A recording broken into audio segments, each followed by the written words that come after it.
Have you ever wondered why you can binge watch 50 TikTok videos for 2 hours straight, but can't seem to focus on studying or working for more than 10 minutes? Or why, the closer a deadline gets, the more you want to clean your room, do the dishes, or even count the leaves on the tree outside your window?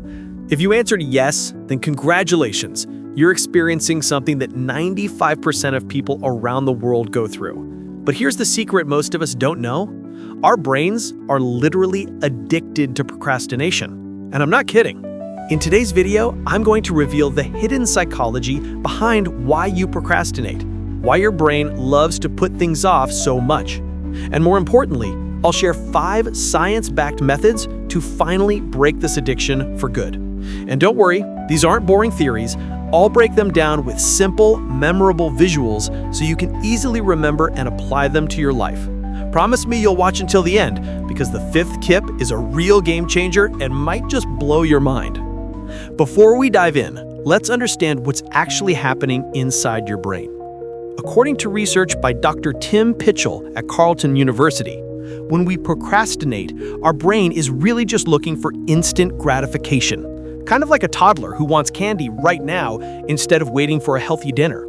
Your limbic system, the part of your brain responsible for emotions and immediate rewards, overpowers your prefrontal cortex, which handles planning and rational thinking. This is the exact mechanism of an addiction.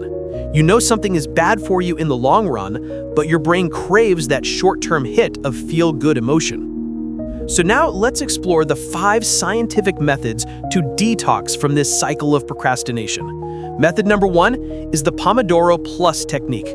Turn your brain into a reward machine. Instead of just working for 25 minutes and then taking a 5-minute break like the traditional Pomodoro, you're going to add an element of instant reward at the end of each cycle. For example, after 25 minutes of studying, you get to watch one short funny video or eat a piece of chocolate.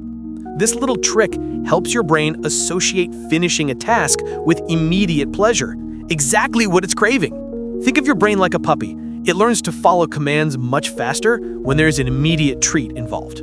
This is a key part of self-help and building better habits. Method number 2, the magic 2-minute rule. This gem comes from David Allen's book, Getting Things Done. If a task takes less than 2 minutes to complete, do it immediately. No more delays. Why is this so effective for productivity? Because thinking about and stressing over a task often takes up more mental energy than just doing it.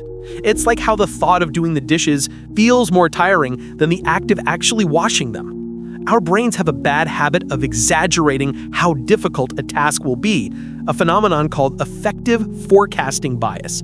By using the 2-minute rule, you're essentially tricking your brain into thinking, hey, this is too simple to even bother procrastinating on. Method number 3.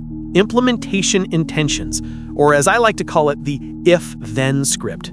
Instead of vaguely saying, I'll study later, get super specific. If it's 8 p.m., then I will sit at my desk and open my math book. Research by Peter Gallwitzer has shown that people who use the if-then plans are up to 300% more likely to achieve their goals than those who just set vague intentions. Why? Because you're creating a pre-programmed track in your brain. When the if cue happens, your brain automatically triggers the then action without needing to go through a complex decision-making process. It's a powerful motivation hack. Method number 4, design a smart environment using the principle of friction versus flow. The idea is to increase the friction for distracting activities and reduce the friction for the tasks you need to do. For example, instead of leaving your phone on your desk, put it in a drawer on silent. That's increasing friction. On the other hand, lay out all your study materials on your desk beforehand. That's reducing friction. A study from Stanford University found that adding just a 20-second delay to accessing a bad habit can reduce how often you do it by 50%. Think of your brain like a river. It will always flow down the path of least resistance. And method number 5, the one I promised would surprise you, is temptation bundling. This brilliant idea comes from Catherine Milkman at the Wharton School. Instead of resisting temptation, you bundle it with the task you're supposed to be doing. For instance, you only allow yourself to listen to your favorite podcast while you're exercising, or you only get to drink that bubble tea or iced coffee while you're studying. You're turning your brain into a positive addict. It will start to crave the productive task because it's linked to the pleasure. The amazing thing is, over time, your brain will start to associate that positive feeling with the work itself. And eventually, you won't even need the temptation anymore. This is a next-level self-improvement strategy. To sum it up, procrastination isn't a sign of a weak will. It's a result of how our brains are wired to seek immediate rewards. By understanding the psychology and applying these 5 science-backed methods, Pomodoro Plus with instant rewards, the 2-minute rule, if-then scripts, smart environment design, and temptation bundling, you can literally hack your brain to work for you instead of against you.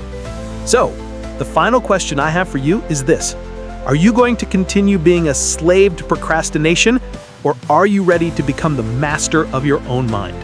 What's the smallest action you can take right now to get started? Share it in the comments below.